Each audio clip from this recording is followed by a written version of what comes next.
A WordPress blog or website has two main parts. A front end, which is what the public sees when they visit your site, and a dashboard or back end, which is where you write your articles, post photos and videos, moderate comments, and control the look and functionality of the site.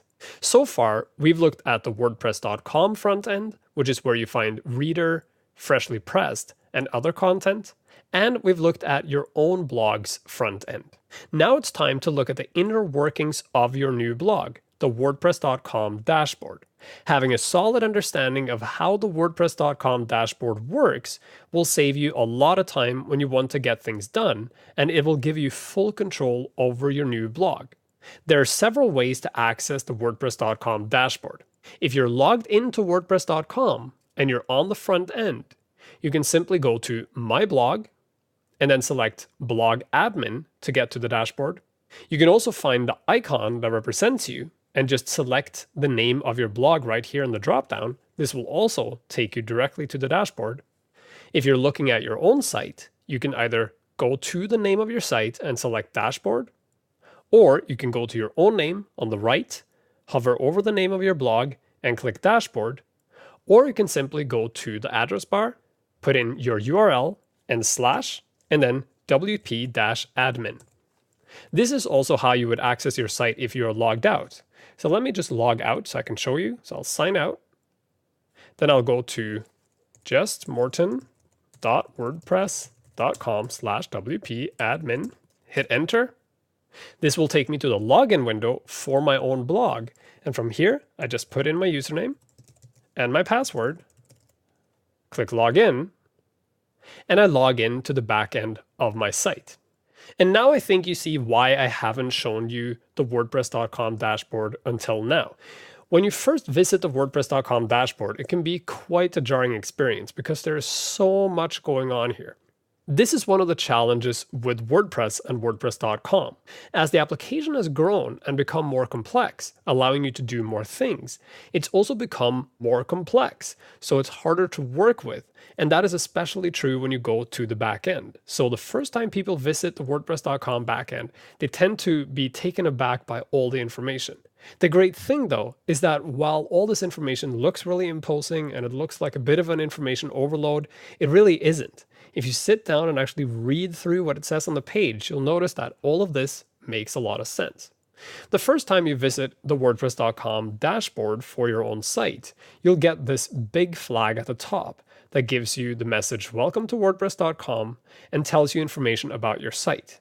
Here you have the link to your dashboard, the one we used, justmorton.wordpress.com/wp-admin. You can also go and visit the Zero to Hero guide, which will tell you about how to become a great blogger. You can go and ask questions on the documentation pages. You can watch the Welcome to WordPress.com video, and you can get resources about doing different things within WordPress.com. I urge you to take the time to read this. If you don't want to do it right now, you can simply click Remind Me Later, and this screen will show up again. Or if you're done reading it, you can click on Hide this screen. So that's what I'm going to do. And this alone makes this page a little more manageable. Now, before we dive into all the features, let me just explain briefly how the WordPress.com dashboard works. The dashboard consists of two main elements. You have a toolbar here on the left that has links to all the main features. When you have a feature selected, like dashboard, you get a breakdown of all the sub-features under it. If you select a different feature, let's say posts, you'll see you get a flyout with all the different options. And if I were to select post, those options would dock under here, just like with dashboard. On the right-hand side, the main area, you get the contextual elements of whatever you selected in the menu. So right now I'm at dashboard, where I can see what's happening right now on my blog. I have quick press, where I can quickly write a blog post. I can see my recent drafts. I can see stats, recent comments, and other things. But if I change to something else, let's say I go to posts and select all posts, you'll see the entire window changes and I now have information about all the posts on my site. You also see that my toolbar changed, so now posts are in focus and all the flyout elements have been docked underneath posts. The toolbar on the left here is split into three main sections. At the top you have Dashboard and Store. Dashboard gives you information about your site and what's going on the site, and Store allows you to upgrade your WordPress.com site to add new features. The next section consists of all your content management tools. So you have posts, media, links, pages, comments, and feedback. These items comprise all the content that you will be producing from within WordPress to publish or to do something with.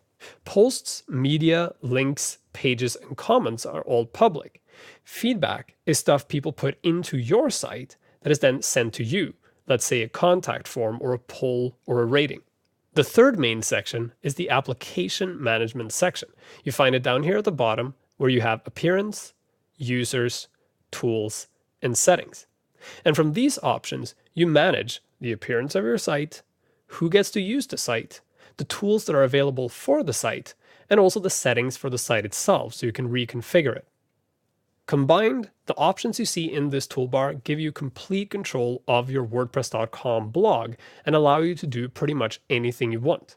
Now, before we get going, let me give you a few tips. No matter where you are in the WordPress.com dashboard, you'll always have two options appear up here in the right-hand corner. You have screen options, which drops down and allows you to toggle elements on and off. So for example, right now you'll see all the elements for this window are turned on, but I can go in and toggle any one of the elements on and off. You'll see right now I'm toggling comments, which is this bar here, on and off. And this will allow you to customize the page. You can also see how many posts you want to display on one of these index pages through the screen options. You'll also always have a help tab that will give you contextual help based on what page you are on. So when you are on the posts page, you get help information about the posts page. If you go into a single post, let's say I add a new post, and you hit the help button again, you now get help about this page, the add a new post page.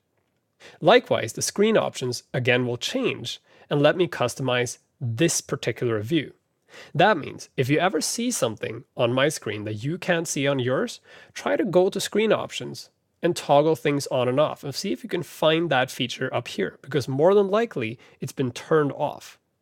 Another thing worth noting about the WordPress.com dashboard is that anytime you see a panel like this that has a gray bar and an arrow on the side, you can collapse it by simply clicking on the arrow, and you can also grab the panel and move it around. This makes the interface extremely flexible, and anytime you change something, it'll be saved for your login, so that the next time you come in, the configuration will be the same as the way you left it.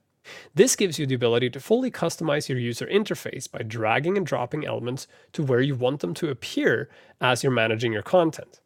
Of course, reorganizing your content will also make it harder to follow this course because I will leave everything the way it is by default. So if you reorganize things, your screen won't match mine. But if that's what you want to do, you are perfectly free to do so.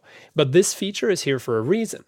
Depending on the way you create content and what you're going to put into that content, reconfiguring your user interface may make sense to you. I have a custom user interface setup I use for my blogs, and you will have your preferred method of doing it too. So now you know how you can reconfigure it.